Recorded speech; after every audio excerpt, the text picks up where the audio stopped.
नमस्कार दोस्तों, स्वागत है आप सभी का हमारे YouTube channel crack the competition में। दोस्तों आज हम जीके का एक लाइव टेस्ट आपके साथ लेंगे जिसमें कि काफ़ी इम्पोर्टेंट और एग्ज़ाम ओरिएंटेड क्वेश्चंस इंक्लूड किए हुए हैं जो कि हमारे आने वाले सभी एग्ज़ाम्स के पॉइंट ऑफ व्यू से काफ़ी महत्वपूर्ण हैं।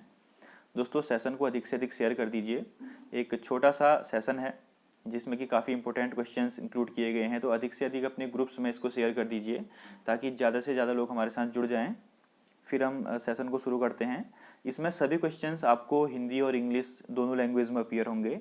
और दोस्तों इनकी पीडीएफ के लिए जैसा कि आपको पता है, आप हमारे टेलीग्राम ग्रुप या फिर व्हाट्सअप 2.0 को ज्वाइन कर सकते हैं, जिनका लिंक डिस्क्रिप्शन बॉक्स में दिया हुआ है।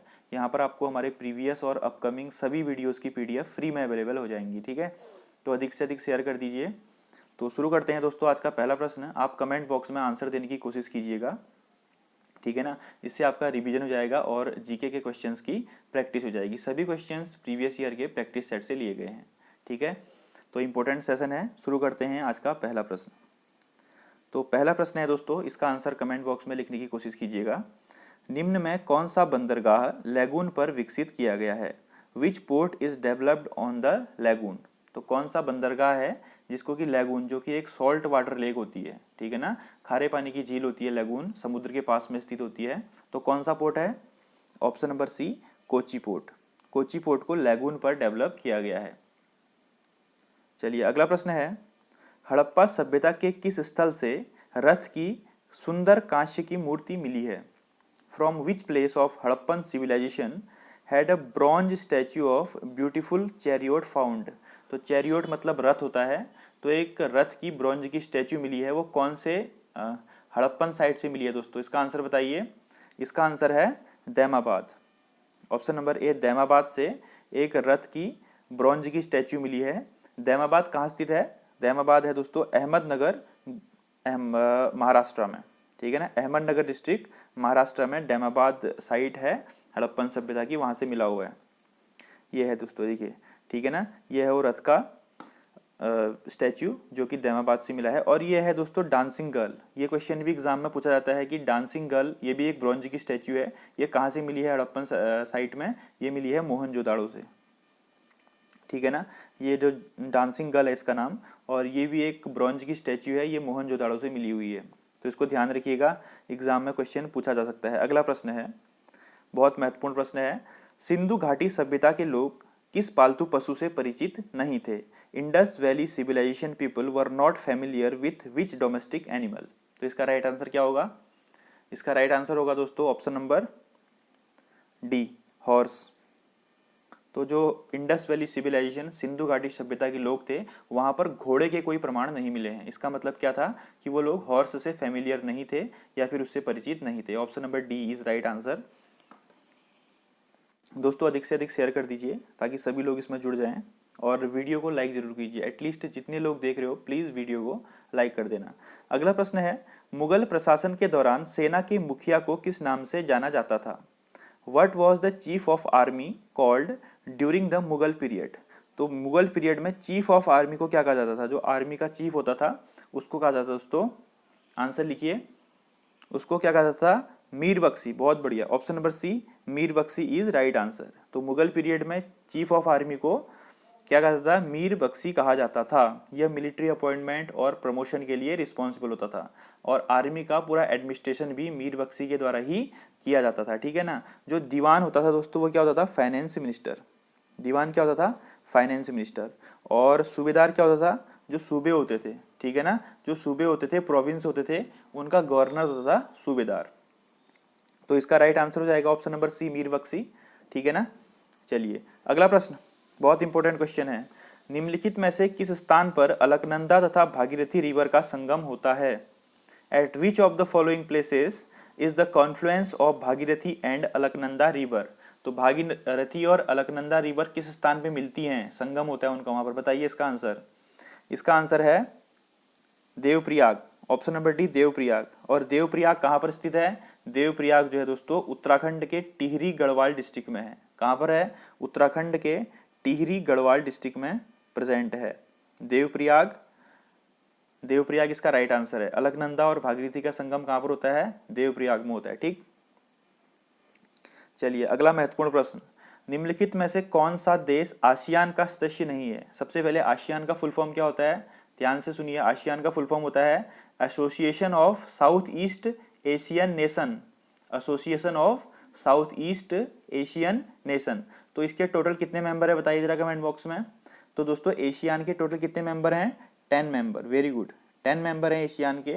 और इसका हेडक्वार्टर कहाँ है, मुख्यालय? ये क्वेश्चन भी काफी बार एग्जाम में पूछा जाता है कि एशियन का हेडक्वार्टर कहाँ है।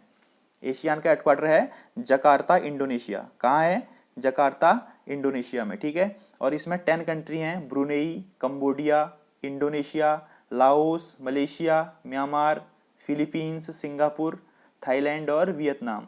तो इनमें से कौन सा कंट्री उनमें नहीं है? तो दक्षिण कोरिया जो है वो, south Korea, south Korea is not a member of ASEAN. तो ऑप्शन नंबर सी इसका राइट आंसर है कि साउथ कोरिया आसियान का मेंबर नहीं है, ठीक है दोस्तों। तो ऐसे क्वेश्चन एग्जाम में पूछे जाते हैं। दोस्तों अगर वीडियो अच्छी लग रही है तो वीडियो को लाइक जरूर करना। अगला प्रश्न है, बद्रीनाथ धाम उत्तराखंड के किस जिले में स्थित है? तो उत्तराखंड में 4 धाम स्थित है, आपको पता है। तो बद्रीनाथ धाम कहाँ स्थित है? तो बद्रीनाथ धाम है दोस्तों कौन से डिस्ट्रिक्ट में है बताइए जरा। वेरी गुड, बद्रीनाथ धाम है चमोली डिस्ट्रिक्ट ऑफ उत्तराखंड में, उत्तराखंड के चमोली डिस्ट्रिक्ट में है। अभी एक क्वेश्चन यहाँ से और पूछा जा सकता है कि जो केदारनाथ धाम है, केदारनाथ का नाम आपने अवश्य सुना होगा, ठीक है ना, शिव का बहुत बड़ा धाम है। तो केदारनाथ धाम जो है वो कौन से डिस्ट्रिक्ट में उत्तराखंड के? वह रुद्रप्रयाग डिस्ट्रिक्ट में है। कौन से डिस्ट्रिक्ट में है? रुद्रप्रयाग। ये दोनों चीजों को याद रखना आप। बद्रीनाथ धाम है चमोली में और केदारनाथ धाम है रुद्रप्रयाग में। चलिए अगला प्रश्न है, इसका आंसर दीजिए कमेंट बॉक्स में। विश्व में सबसे अधिक उगाई जाने वाली अन्न की फसल कौन सी है? Which is the most grown grain crop in the world? तो कौन सी क्रॉप जो है वर्ल्ड में सबसे ज्यादा उगाई जाती है?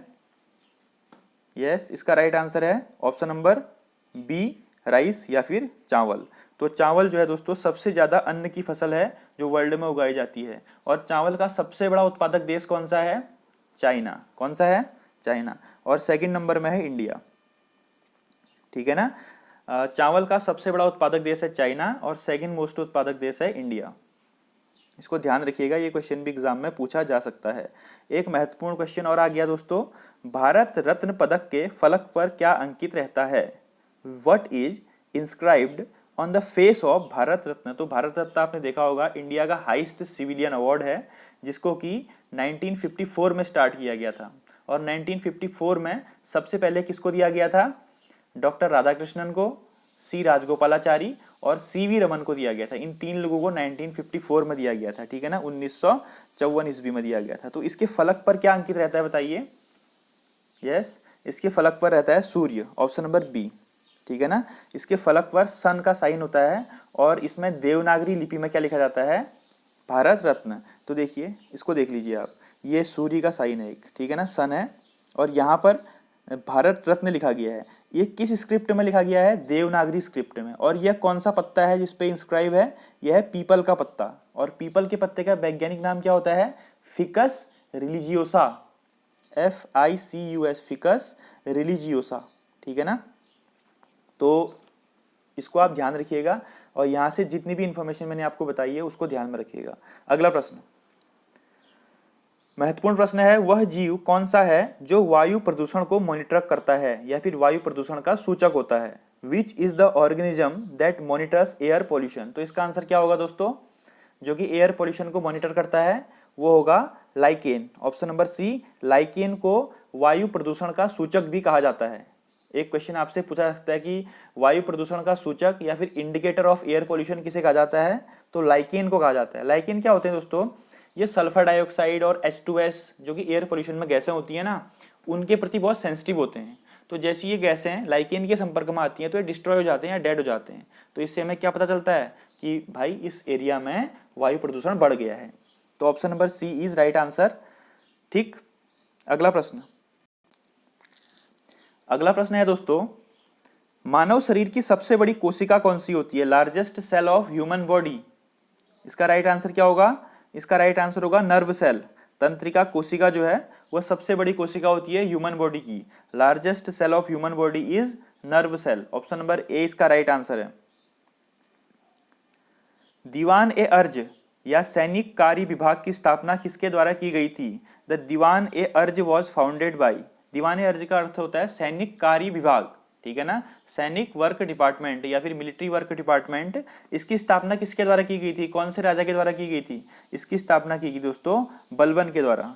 बलबन, ऑप्शन नंबर बलबन जो है वो मुमलुक वंश या फिर गुलाम वंश का 9वां शासक था, ठीक है ना, मुमलुक वंश या फिर गुलाम वंश का 9वां शासक था बलबन, उसके द्वारा दीवान ए अर्ज की स्थापना की गई थी।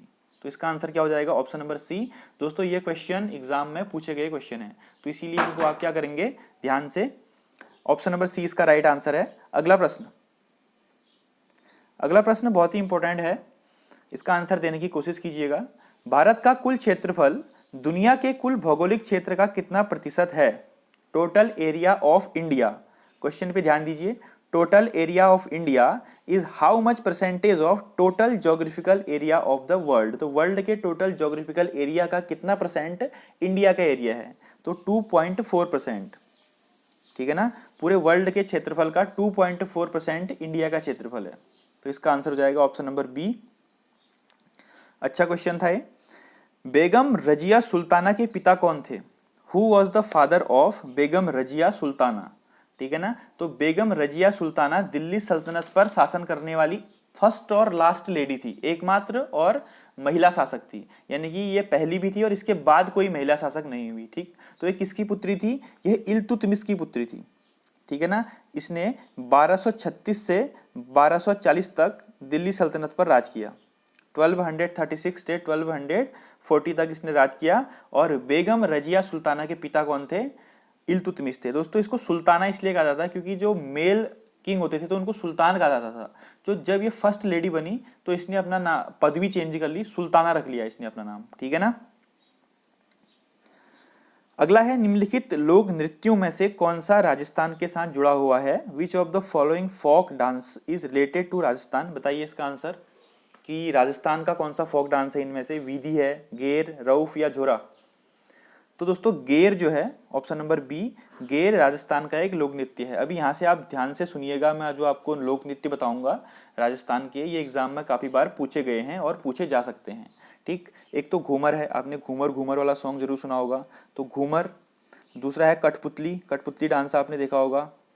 फिर है तेरह ताली, तेरह ताली, तो तेरह ताली डांस भी राजस्थान का है। और एक तो आपका गेर हो गया, और एक हो गया चारी, CHARI चारी, और एक हो गया कलबेलिया। ये सभी डांस फोक डांस हैं राजस्थान के। तो इसका आंसर हो जाएगा ऑप्शन नंबर बी। और जो अन्य मैंने आपको डांस बताए हैं इनको भी नोट डाउन कर लीजिएगा।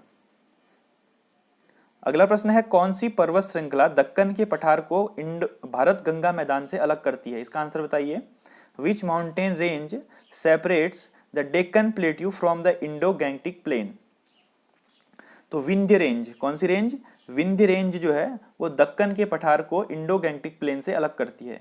ऑप्शन नंबर ए विंध्य, ठीक है ना, विंध्य इसका राइट आंसर है, विंध्य रेंज।